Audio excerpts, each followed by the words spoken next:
Hey guys, welcome to this emergency stream. Obviously, it has been an absolutely crazy transfer window. Like the amount of transfers that have gone through this window is absolutely insane. And we had a deadline deal go through, a deal that I thought was completely dead. I did not think that Chelsea were going to be making this signing, and it happened. So I had to get on my friend Kendall, who's my resident Atletico expert here to talk about Saúl to Chelsea. But first off, Kendall, thanks so much for joining. How are you doing today? No, I always love doing these streams with you. So thank you for having me again. Yeah, I'm really good, thank you.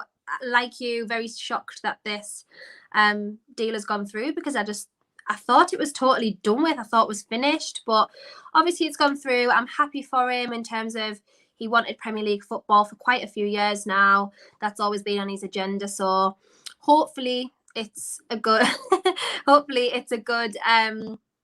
loan move for him, and obviously not sure about the ins and outs yet. Is there an option to buy? I'm not actually sure about that. I haven't looked, but yeah, I'm happy, and obviously we'll answer everyone's questions on this stream to see how we go.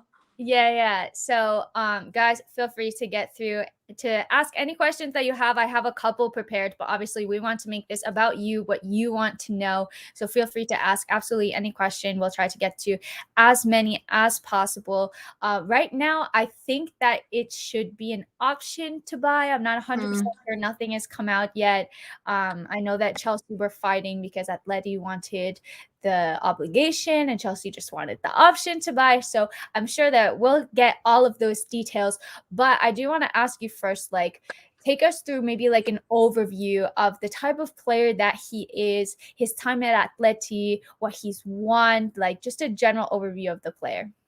So a couple of years ago, he was like, a lot of people had said that he was like the most complete midfielder in Europe at that point. This was around, I would say, 2017. And this is obviously when he was coming through in the first team at Atleti, because I think he made his debut around 2015, his first team debut. Obviously, he's been there quite a lot of number of years now, throughout his like teenage years, and obviously moving into his pro contract. He's played about 7 positions in his career, all over midfield. He did play like a sole striker a couple of times in an emergency, centre back in an emergency.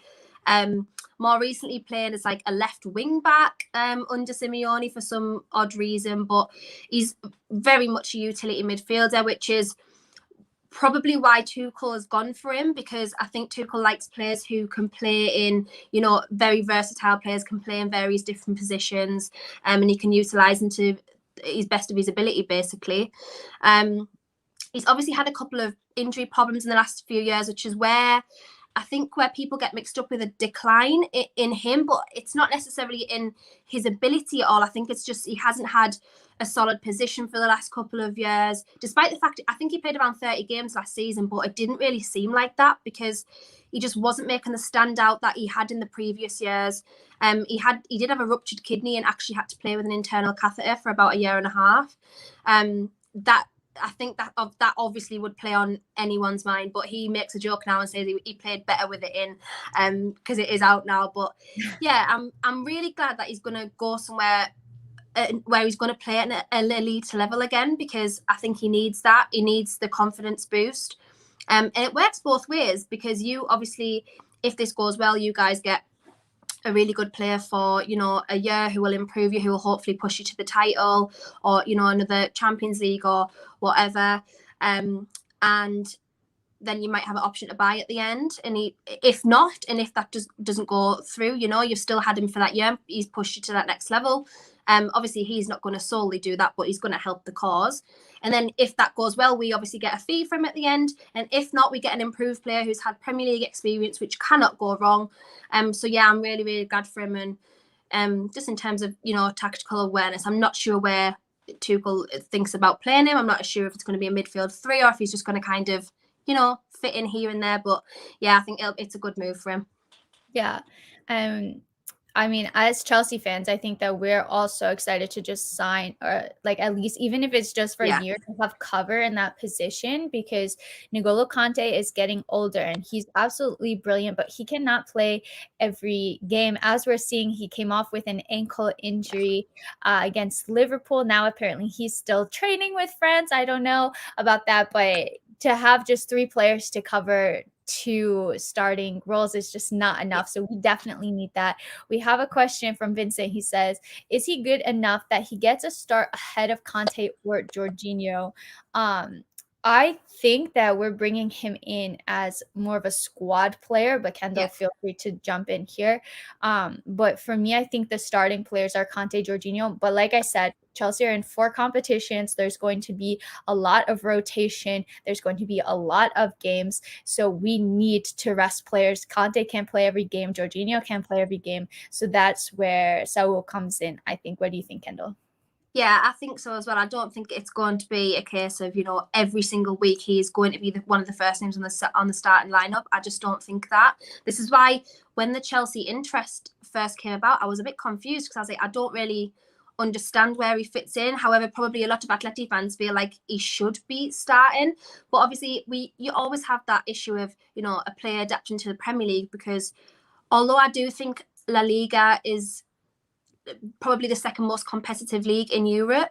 The level of football is very different. The pace, I know you hear that a lot, and some people say it's a myth, but it genuinely is a lot different. So yeah, I think 100% his best performances have come in the Champions League, in the past at Atleti. So he's going to be vital for that experience in there. And just the fact that he's played in part with a lot of like ex-Chelsea players anyway. I know that might not make a difference, but just in terms of having something in common with the players that you're playing around always helps as well.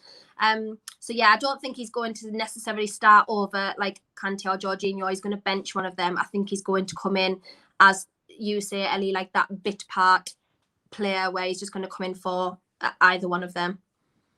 Yeah, and how much do you think that it makes a difference, like moving countries and maybe having players like an Azpilicueta who is Spanish, and just being able to talk to these players, like Spanish players? You have Marcus Alonso, you have Kepa as well, like being able to kind of fit right into the team and making it feel kind of like home. Or even the fact that Chelsea played against Atletico last season in the Champions League, do you think that makes any difference? Yeah, I think it'll make a massive difference, because it's always a daunting move to come from a place that you've been since, 10 years plus. It's going to be scary. And I know it's not forever. Well, at this point, it's not forever, but that is going to be a scary move for him to make. But totally, familiarity is always, important, and it will help him settle in, because I mean, I'm sure his English is probably quite good, but I don't know how good it is. I don't know how, he might not be able to express himself in that way because he's around a lot of Spanish players and things like that. So yeah, I think it's super, super important anyway. So hopefully that helps. And as you say, like Aspi is he's a leader anyway, he's that sort of person. He's like that captain, leader, important figure that you need in the team. So yeah, I think it'll help a lot.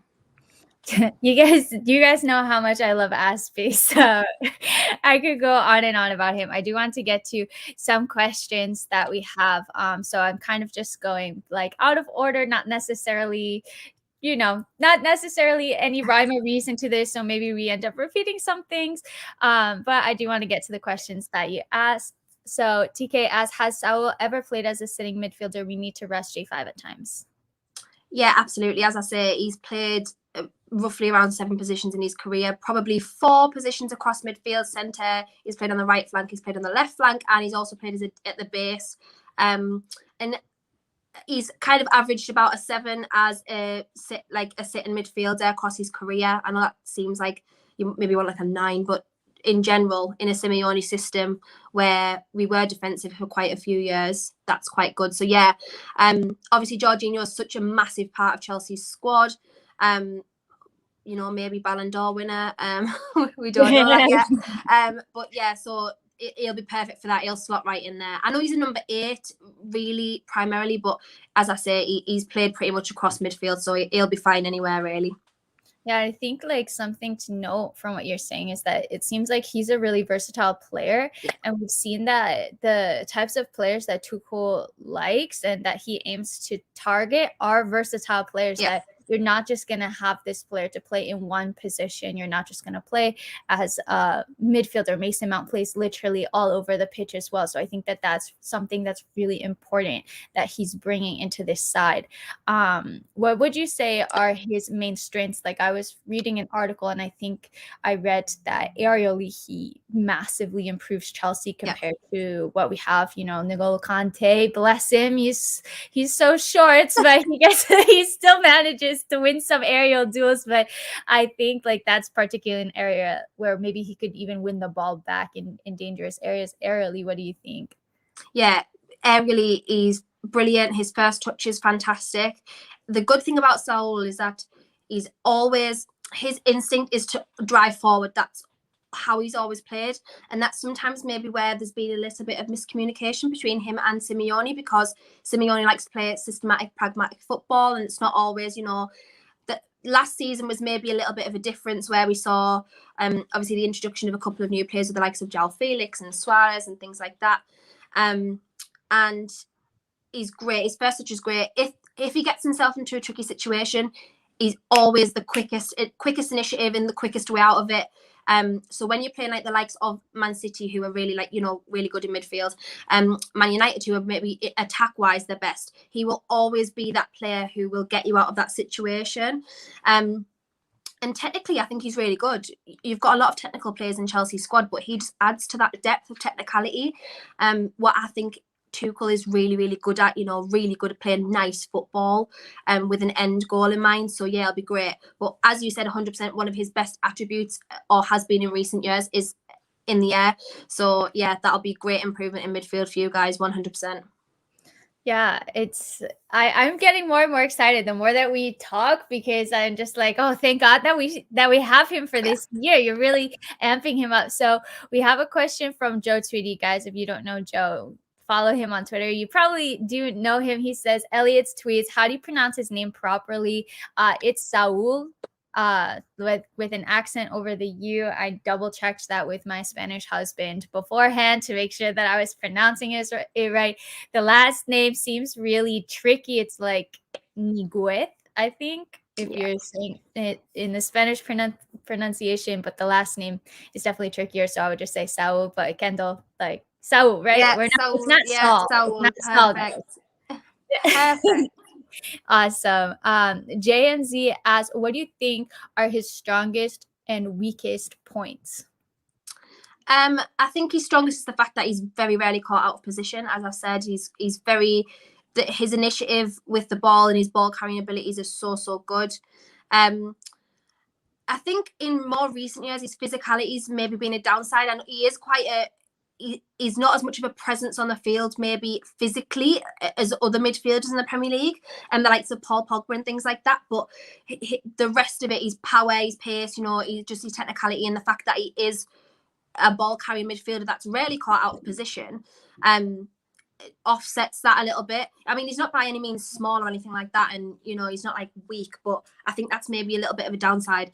I can't really even necessarily think of like a massive downside of him, apart from the fact maybe last season he was dispossessed a few times, but I think that's maybe a physicality element. So that's probably links with that. But yeah, definitely his pros far outweigh his cons, but he has maybe fell off a little bit the past 2 years, but there's a lot of reasons for that, and hopefully he can find his form again in Chelsea, I hope. Do you think that he will have any difficulty adjusting to the physicality of the Premier League, since it does tend to be more physical, more fast-paced? The defenders are just stronger. Timo Werner has talked about this, that he was so surprised just how big these players are. Do you think that that could be a potential issue? Is that something that can be coached by Tuchel potentially? Yeah, 100%. And the thing is, he's going to be around, as you say, he's going to be around defenders that he can, like Thiago Silva, for example, who has so much experience in leagues, in competitions around the world, where they'll probably be able to give him advice on how to deal with the likes of these defenders. It's so much more physical in the Premier League. You know, if you watch multiple different leagues, it is so much more physical. And the problem is, as I've said, his physicality maybe isn't on par with a lot of other Premier League midfielders that I can think of just in my head, like De Bruyne, for example. Paul Pogba's another one, just off the top of my head. But the good thing is, as I say, he's got people to learn from that. So I think Tuchel's such a great coach. The fact with you guys, I think you trust him so much that you trust Tuchel's ability so much that you don't really worry, because you think, well, if they can't do it, Tuchel will maybe kind of coach them into doing that. Look, like Hudson-Odoi had a rebirth as like a wing back this season, which I don't think anyone expected. Last season, sorry, yeah, no one expected that. So, yeah, I think maybe that he will struggle with that, and I think that might frustrate a couple of people right at the beginning when he first starts. But he's got lots of time to learn and some great people to learn from around him as well. Yeah. And what do you think would be like I'm trying to think, Chelsea have like a very difficult fixture list coming up. We play Aston Villa, and then I think we play Tottenham City. So do you think that he would be like better against a side that maybe doesn't have as much possession, and Chelsea have more of the possession, or like throwing him in? Like, what do you think that there is a difference between kind of like maybe to start him up a little bit, get him comfortable and acclimated, and then play? Like, would you be nervous to play him against a City, or what do you think? I don't know. Yeah, I think so, because I think that if he's like, say he doesn't start in Villa or against Spurs, and he comes on later on in the game, there's not really much of an influence he can make at that point. If he starts against City, I highly doubt it, because Thomas Tuchel is going to know what Saul is as a player. If the problem is, as I've said, the last season he did get dispossessed several times in midfield last season, but this was like his first season back in the swing of things last season, so you can't really judge on it. So yeah, he definitely needs to play where he is one of the main focuses in centre midfield, where he can drive the ball forward, he can make those chances, he can be creative. He needs that. So to be honest, to play against Aston Villa would be great for him, because they don't necessarily play possession football.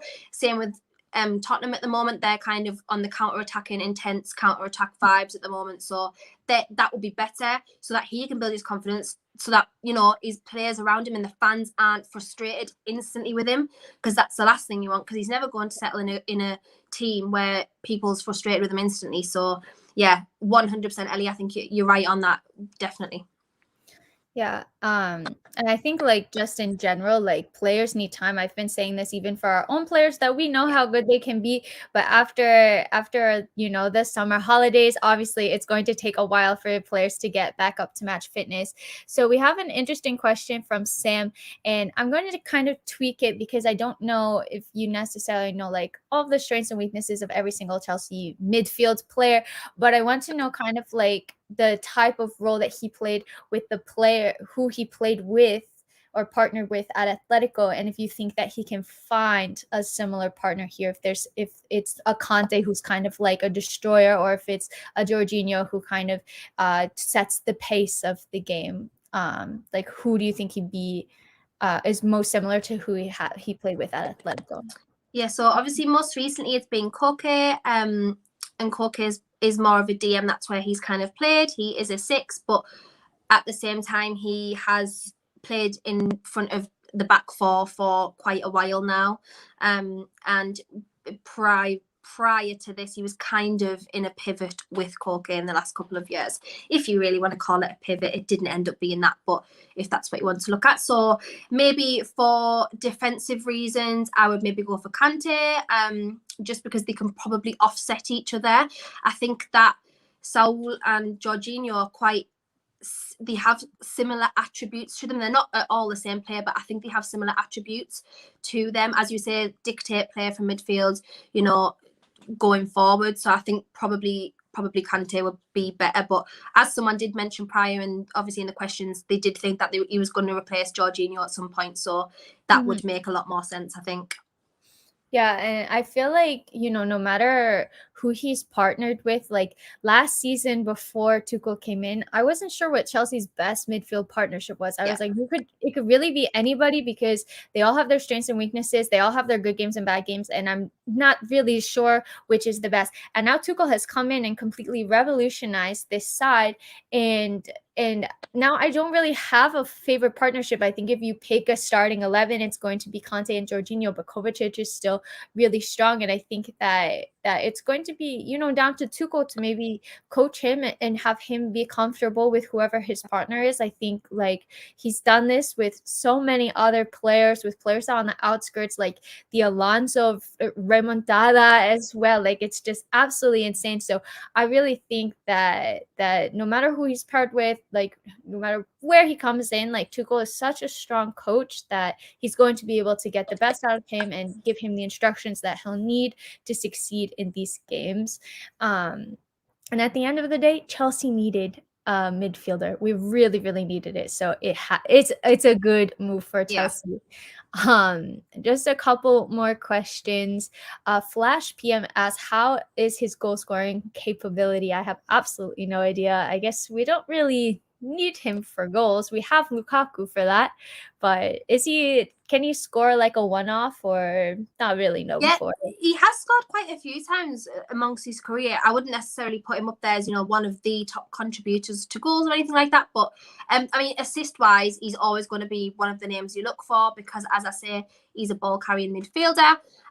So, he's maybe assist-wise, he is always going to be up there, or you're going to be looking for that. But in terms of goals, he can score it. Obviously, that really famous clip that always gets played against Real Madrid, and everyone loves that clip. And, he had decent time against Liverpool, same as Llorente. So, yeah, he can score goals, but as you say, you haven't really signed him for that. So, yeah, exactly. He can contribute, but yeah, he's not going to be one of your main contributors, I don't think. That's just to be expected. So we have a really interesting question from Keanu. They ask, is there an element Saul brings to his game that you might not see in Jorginho, Kovacic, or Kante? So is there anything that makes him like an incredibly special player that we wouldn't necessarily see in any other of the squad players? Obviously, as we said aerially, I mean, I don't necessarily know the attributes of Jorginho and Kovacic. I know Kante is not the best aerially, but so that's going to add to it. I think the thing is with Saul, and I think this is probably why Chelsea have looked at him specifically, and he's been one of the sole midfield targets, is that he is a mixture of every single one of your midfielders, and there's elements to his game that everybody else possesses. Obviously, he's also left-footed, which is always a good thing.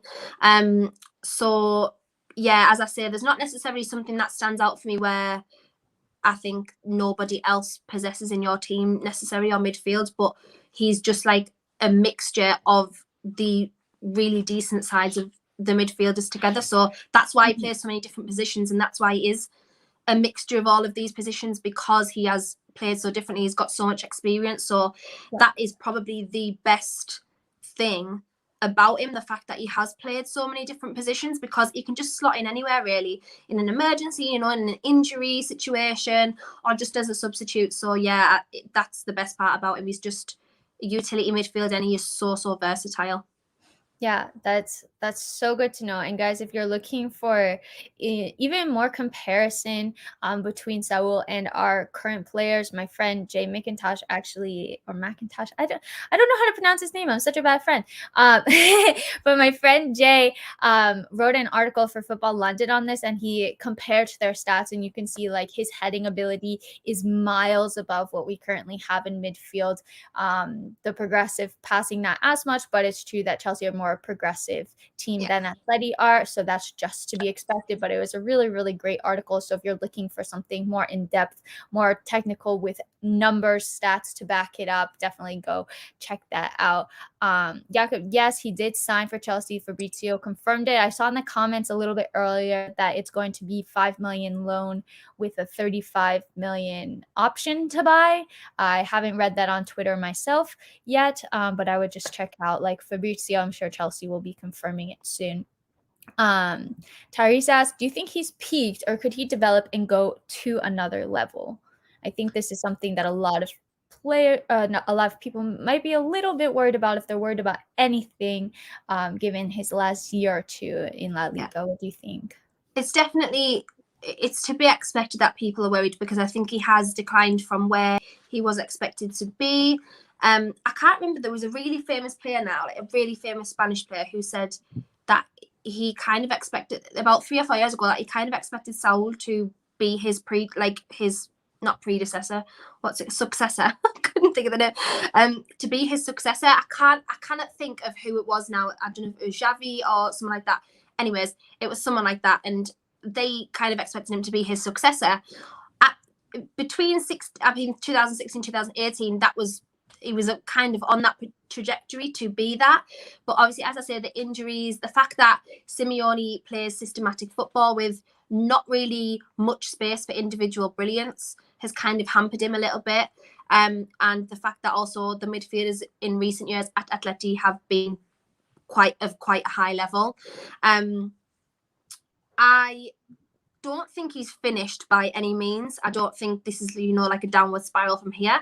If he's going to learn from anybody, the fact that Chelsea do play progressive football now, and they've signed Lukaku, which is a great signing for goals, this will be great, because this is where he will learn, and he will pick back up everything that he's kind of lost in a defensive system. So this will be ideal for him. I think he can still reach his peak. He's only 26 years old still. Yeah, that's what I just looked it up. I was like, everybody's acting like he's, I don't know, 32. He's 26. He's younger than me. I feel so freaking old right now. He's still 26. He's my age. So, sometimes I think I'm a grandma, but he's still, in football terms, he's still got at least 6 years to find his peak again. So I think it's a perfect move for him in terms of that, because Thomas Tuchel I know I've sung his praises so much, but I literally can't find a negative to him. And I think he's just such a great coach, and he's done such great things with so many players at Chelsea that it really, it's not going to be a difference for Saul now. So yeah, exactly. And Chester says, this is Chelsea. Yeah. He'll go on another level. I think, it really reminds me to the Kovacic deal, that Kovacic wasn't playing for Real Madrid. Really, he was a squad player. He came and excelled, and last year he was Chelsea's player of the season. So it really just could be a matter of a different team could do a world of good. It seems like a really positive signing for Chelsea. As you said, Thomas Tuchel, like, the man can't put a foot wrong with us Chelsea fans. He's completely won us over in such a short amount of time. It's absolutely insane. So Kendall, I want to ask you, if you had to give like a letter grade, or maybe, I guess in the UK you don't really do letter grades, but like an A is like the best, A minus, a B, what would you give this transfer for Chelsea? I think, honestly, I'm not going to give it an A, because I don't think he's like a Cristiano Ronaldo, for example. I mean, I know they're different players, but I don't think he's on that level yet. But I think it's definitely up there. B for me, because I don't think anyone loses in this situation. If he, as I said at the beginning, if he has a really good loan spell with you guys and helps you, push you to a title or another Champions League, then you get him for 35 million, which, considering his buyout clause is actually, I think it's around 180 million. It could actually be even more than that. His release clause, La Liga put massive release clauses on players. That, to me, 35 million is like incredible for a player of Saul's ability. Like, it's amazing, and we get that back, and we're also not missing somebody who is so vital to Atleti's squad right now, because we signed obviously Rodrigo de Paul, the Argentinian, in the summer. So for me, I don't think anybody loses in this deal whatsoever. Saul doesn't lose because he wants Premier League football. Chelsea don't lose because they're getting a decent midfielder. If it doesn't work out, he just goes back to Atleti. It's as simple as that. Exactly. So yeah, definitely, I think a B for me. I think, as I said, there's just no losers really. Awesome. And final thing, Fabrizio Romano has just confirmed, and Antoine Griezmann is back with Atletico Madrid. I don't know if you saw it just yet. Somebody posted in the comments. I double checked. How happy are you? Like, that? What an insane transfer window. What the heck? That's this insane. window has been wild. Like, honestly, everyone was moaning at the beginning, like, oh, nothing's going to happen because, clubs are in a bad state and coronavirus has ruined the market. Coronavirus market, where, please? Like, honestly, where is it? The thing is with Griezmann. Like, Simeone loves him. Their families holidayed together quite a lot, and they've stayed quite good friends despite, obviously the traitor went to Barcelona. I think a lot of Atleti fans felt at the time that he just shouldn't have gone there, but yeah, I was the deal. The deal at the time, it was just one of those things that happens.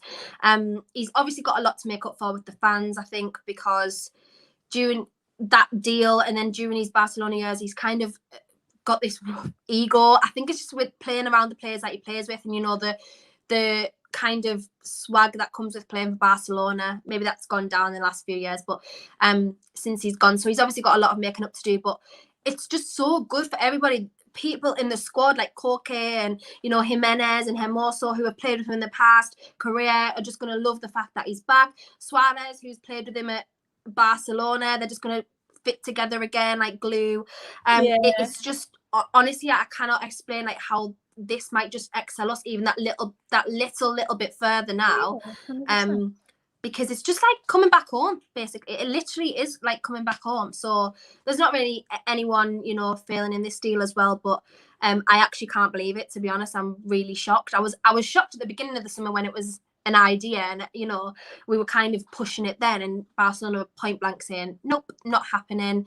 But now I'm even more shocked that it's happened on deadline day, and I'm just gonna now go and get my Griezmann Atleti shirt back wear them this season. Oh my god.